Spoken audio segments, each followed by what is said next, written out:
Chers amis, n'honorons pas nos femmes, ne cédons pas à leurs caprices, mais ne nous étonnons surtout pas si ça va mal, si la parnassa ne va pas du tout, si on souffre de grands problèmes dans tous les domaines de notre vie. J'aimerais aujourd'hui expliquer l'inverse de ce que j'avais expliqué l'autre fois.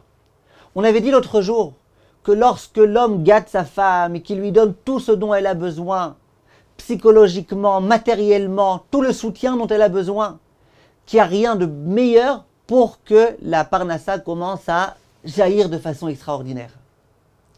Aujourd'hui, parlons du cas inverse. Prenons le cas de l'homme qui refuse d'honorer sa femme. L'homme qui travaille et qui travaille et qui travaille et qui refuse d'honorer sa femme. Qui gagne de l'argent, mais c'est son argent à lui, monsieur, son argent, hein, et oh, mon argent. Dans ce cas-là, les gens s'étonnent. Comment ça se fait que ça ne marche pas? Comment ça se fait qu'ils essayent de faire des tonnes et des tonnes et des tonnes de stratégies et de ishtadlout et de rendez-vous et de réunions et rien ne marche? Comment ça marche? Eh bien, c'est très simple. Sachez tout d'abord que le travail, c'est souvent pour les femmes une espèce de menace. La femme, elle se sent un petit peu menacée, elle se sent un petit peu en compétition avec le travail du mari. Pourquoi? D'abord parce qu'il y a beaucoup de maris qui sont en bonne santé, Bezrat Hashem, pour l'instant ils ne le sont pas encore, qui ont un orgueil fou du fait que c'est eux qui amènent l'argent à la maison, quand c'est le cas.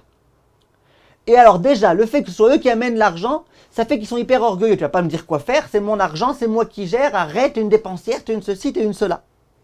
Donc premièrement, la femme, elle se sent déjà mise en compétition. Voilà, c'est lui qui fait tout à la maison, moi je suis une petite nulle, moi je fais juste le balai, la lessive, machin. Donc premièrement, le fait que l'homme travaille, quand l'homme travaille, il ramène une somme importante de ce qu'il y a à la maison, eh ben, la femme, elle se sent, c'est lui alors qui fait, et pas moi. Deuxièmement, l'homme, il est tellement souvent aspiré dans son travail, tellement aspiré, qu'il n'a plus de femme. La femme, elle sent qu'il préfère le travail plutôt qu'elle. Dis-le franchement, si tu préfères le travail, tu me préfères à moi. J'haïs moins le travail que toi. Hein, merci beaucoup. Ça veut dire que la femme, elle se sent menacée. Parce que l'homme, il est tellement pris dans son travail. Parfois, il ne mange pas parce qu'il est pris dans son travail. Parfois, il ne rentre pas à la maison parce qu'il est pris par son travail. Qu'est-ce qui se passe à ce moment-là? Eh bien, à ce moment-là, le problème qu'il y a, c'est que la femme, elle se sent menacée. Que se passe-t-il lorsque la femme se sent menacée? Deux choses. La chose la pire qui puisse se produire, et là, je reproduis le schéma inverse de celui de l'autre fois. La chose la pire qui puisse se produire, soit que sa femme, elle prie à Kadosh Baruch Hu qui ne réussisse pas dans son travail. Et il y a des couples comme ça. La femme, elle dit à Kadosh Baruch Hu, écoute Hachem, tant qu'il ne travaillait pas à son compte, lui, qui gagnait comme ça 2000 € par mois, il était tranquille. Hein. Il revenait tous les jours, il était sympa, Depuis qu'il a levé une société lui-même, etc., on ne le voit plus. Il n'y a plus avec qui parler. Il ne se préoccupe plus de moi. J'existe plus.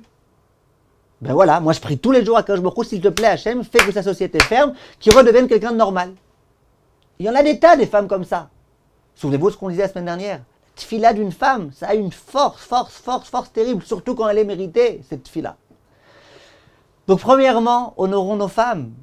Ok, on a du travail, on est submergé, exténué, etc. Il n'y a pas de problème. Mais laissons à notre femme la place qu'il lui faut, la place qui lui revient. Offrons-lui ce dont elle a besoin. Donnons-lui le confort matériel, psychologique dont elle a besoin. Mais à part ça, il y a une autre raison très simple. Lorsque la femme est tranquille, eh ben elle va te laisser travailler. Elle va te laisser travailler tranquillement. Elle va comprendre que quelquefois tu puisses être en retard. Elle va te laisser tranquille. Mais si sans arrêt toi tu te tires de ton côté, et sans arrêt tu te tires de ton côté, et tu n'es jamais rien prêt à lui donner, et toujours tu veux encore, mais tu vas pas t'étonner qu'après elle te dise non, là tu sors pas, non. Il y a des femmes comme ça, c'est terrible. Elles ne laissent pas leur mari une seconde tranquille.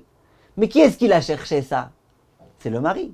Et quand un homme au travail n'est pas tranquille parce qu'il sait qu'il a sa femme sans arrêt 24 heures sur 24 qui est et les SMS et les WhatsApp et les machins et les trucs, alors il ne veut pas travailler. S'il ne veut pas travailler, évidemment que la parnassa, elle ne va pas réussir énormément.